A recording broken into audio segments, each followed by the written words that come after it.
In the previous video, I started taking these transactions in this problem here, analyzing them and putting them in T accounts, and then journalizing them into the general journal. So now I'm going to continue. I've done these first 4 transactions. In this video, I'm going to do the last 3. So here we go. First, Felicia did her first job and was paid $2,000. Look at our chart of accounts here. In many of these problems, there'll be an account called something fees earned. In this case, it's landscaping fees earned. This is a revenue account. It's where we record money that we earned. And also, you'll notice she was paid $2,000. So now she has more cash. So cash increased by $2,000, and landscaping fees earned increased as well. But since we remember landscaping fees is a revenue account, it increases on the credit side. So now let's first record this in the T accounts. Here's my landscaping fees earned, $2,000. This is transaction letter E. And then I've also got cash.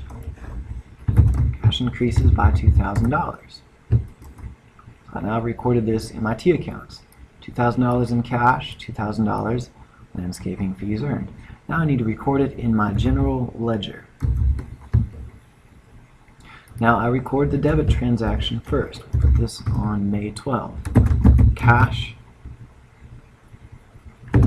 increased. It was debited by $2,000. And then we'll put the credit next.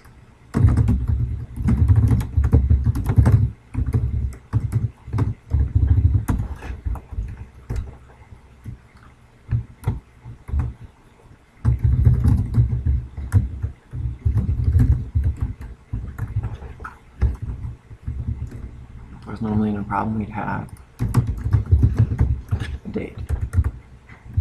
Now we have the next entry. Felicia did her second job on account for a friend and sent the bill for $1,000.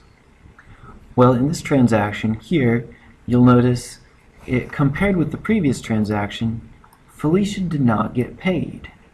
In the previous transaction, she was paid $2,000, but in this transaction, she didn't actually receive any cash. She did some work. She billed her friend, but she didn't receive any cash. This, for this one here, first of all, when it comes to revenue accounts, on the accrual system, which is what we're using here, we do not record cash when it's earned. There's another system called the cash system, which we'll talk about at another time. But for this one here, it's the accrual system. So revenues are recorded when they are earned and not when they are paid.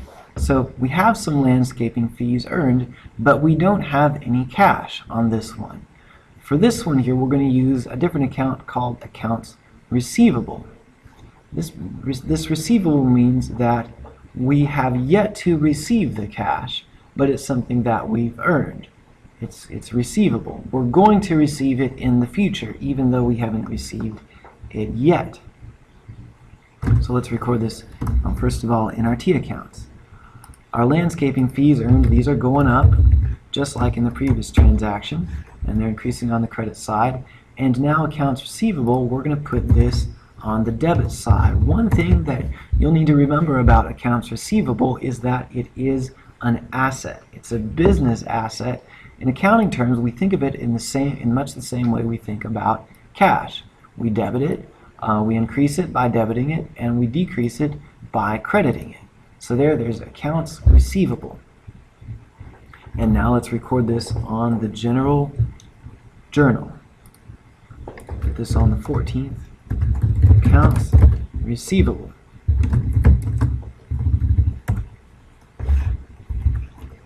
And on the other side we have landscaping fees earned.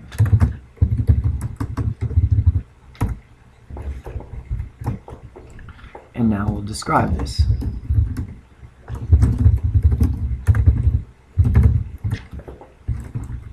my data on my problem as well.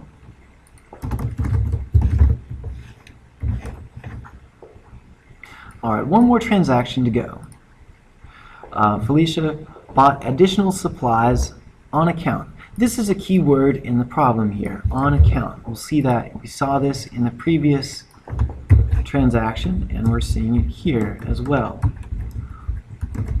What that means in accounting problems, in the terminology of accounting, this means that no cash changed hands. She went to the store, and she hopefully had a good relationship with the owner of the store and said, I want to buy these supplies here, but I'm not going to pay you till later. Send me a bill for it.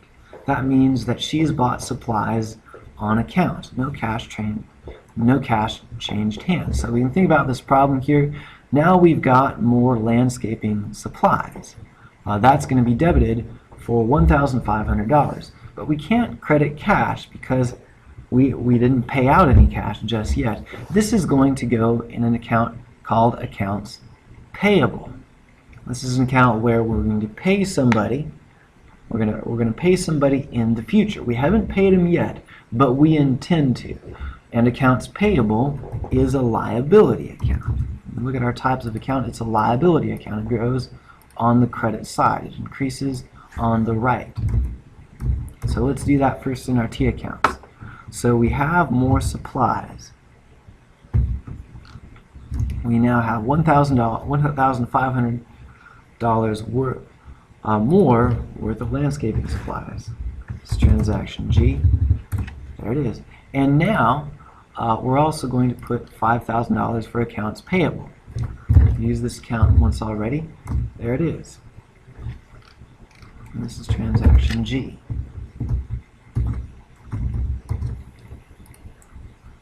And here I've used up the first page of my general journal. I'm going to have to move on.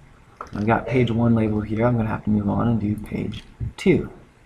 It's going to be on the 17th. I'll go ahead and write all this information here again at the top. May 17th. And we can see here I can just copy this information over. And I hit the debit first, which is landscaping supplies for $15,000.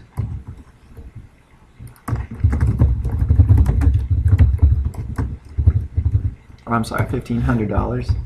And now I'll credit accounts payable. Put the heading information in on here. Just copy this title from the first page.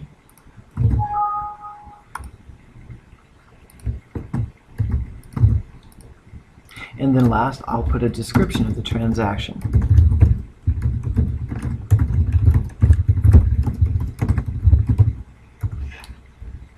And I'll revise that so that it fits. All right. And there's those last 3 transactions.